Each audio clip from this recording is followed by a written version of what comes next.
Saya penasaran jika saya membuat video dengan judul Kiat Sukses Miskin, Bangkrut, dan Kesulitan Keuangan Selama-lamanya.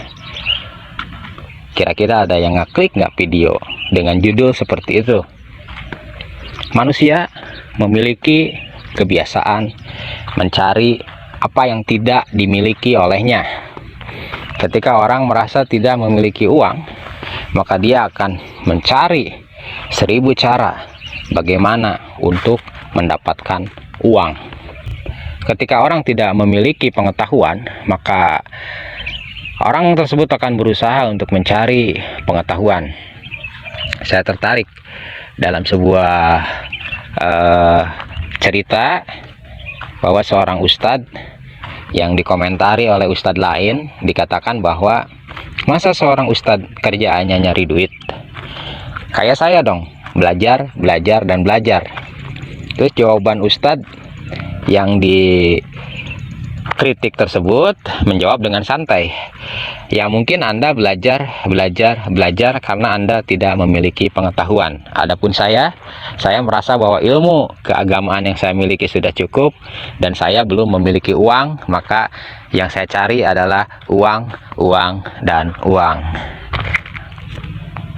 Hal ini menurut saya cukup menarik ketika banyak di YouTube yang membuat video-video kiat-kiat sukses, investasi saham, kiat-kiat sukses jadi miliarder saham, kiat-kiat sukses trading saham, dan lain-lain. Begitu banyak sampai overload kiat-kiat sukses untuk kaya, video-video motivasi, dan penggemarnya semakin hari semakin bertambah banyak, tanpa ada statistik yang jelas bahwa setiap penonton dari video tersebut berhasil sesuai dengan apa yang disarankan di video. Nah, yang menarik, ketika banyak orang tertarik untuk menjadi kaya, maka posisi orang tersebut merasa miskin. Nah, saya ingin membuat seperti gimmick, tetapi sebenarnya bukan gimmick, yaitu ketika judul video saya kasih judul Kiat Sukses Miskin, Bangkrut, dan Tidak Memiliki atau Kesulitan Keuangan Selama-lamanya, ada berapa orang yang mengklik video ini dan menonton video ini? Itu antara dua. Yang pertama, orang tersebut sudah muak dengan segala hal-hal yang mereka dapatkan selama ini, ternyata tidak cukup memuaskan dahaga yang selama ini mereka cari.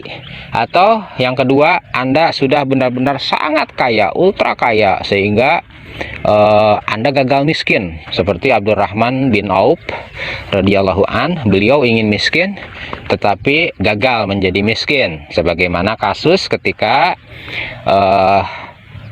para sahabat berangkat perang sehingga lupa menjual hasil panen kurmanya, atau bukan lupa tetapi tidak sempat, dan akhirnya kurma-kurmanya pun membusuk, dan semua kurma busuk itu diborong oleh Abdurrahman ibnu Auf.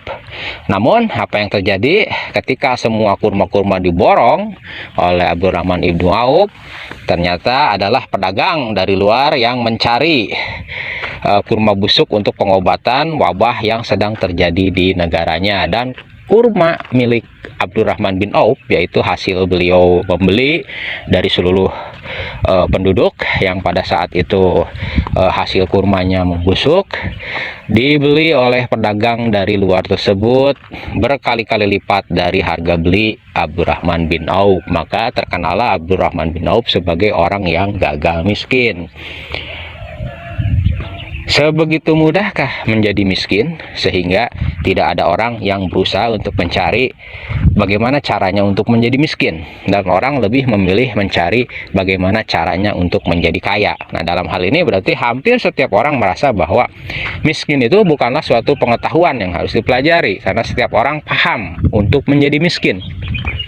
Berarti dalam arti kata miskin itu tidak ada effort sama sekali. Mungkin orang menyimpulkan kalau miskin ini sesuatu yang gampang untuk dicapai. Misalkan dengan cukup bermalas-malasan, Anda pasti akan miskin. Tapi jangan salah, kemalasan bukanlah penyebab kemiskinan. Karena kalau Anda perhatikan, Anda bangun jam 3 subuh di pagi hari, orang yang berpagi-pagi, berdesak-desakan dalam bis, orang yang berjualan di pasar, dan beberapa di antaranya ada orang yang menjual coet batu atau cobek. Nah, cobek itu lumayan, itu effort yang sangat luar biasa, berangkat berpagi-pagi, beratnya juga cukup lumayan, dan belum tentu laku. Karena tidak setiap orang perlu cobek setiap hari. Nah, itu adalah orang yang bekerja keras tetapi masih tetap miskin. Jadi ternyata untuk menjadi miskin tidak semudah itu, Ferguson. Perlu ilmu pastinya. Lalu, apakah ilmu yang pasti akan membawa kita kepada kemiskinan? Apakah keberagamaan? Tidak juga. Orang-orang yang tidak beragama tetap kaya. Ada beberapa orang yang beragama tetap miskin. Tetapi sebenarnya kamus miskin ini tidak ada dalam bahasa agama. Nanti saya akan buktikan dengan beberapa ayat bahwa miskin tidak ada dalam kamus beragama. Miskin adalah kata yang kita ciptakan. Jadi, apa ilmu pasti untuk menjadi miskin? Semua kembali kepada value, bahwa setiap orang memiliki value yang berbeda-beda. Ada orang yang berhasil mengembangkan value-nya, kemudian menyimpan value tersebut. Nah, orang yang memiliki banyak simpanan value itu bisa dipastikan akan menjadi kaya dan tidak akan pernah jatuh miskin. Namun, orang yang tidak memiliki value atau tidak memiliki sarana untuk menyimpan value, maka orang tersebut dipastikan akan miskin. Silahkan Anda buktikan sendiri di lapangan. Ketika orang memiliki uang, kemudian tidak memiliki penyimpan value, uang tersebut keluar lagi dengan cepat. Tetapi ketika orang memiliki penyimpan value, misalkan uang tersebut kalau besarnya cukup, bisa dibelikan properti tersebut menjadi penyimpan nilai yang dimiliki olehnya. Atau dalam skala kecil, keilmuan tanpa modal, tanpa uang, disimpan dalam bentuk e-book. Nah, itu pun bisa dijual. Buat sekali, hasil berkali-kali. Jadi, penekanan kemiskinan bukan karena karakter, tetapi ketidakmampuan untuk membuat sistem penyimpan value yang dimilikinya. Selamat berpikir, selamat bertafakur, selamat menjadi miskin.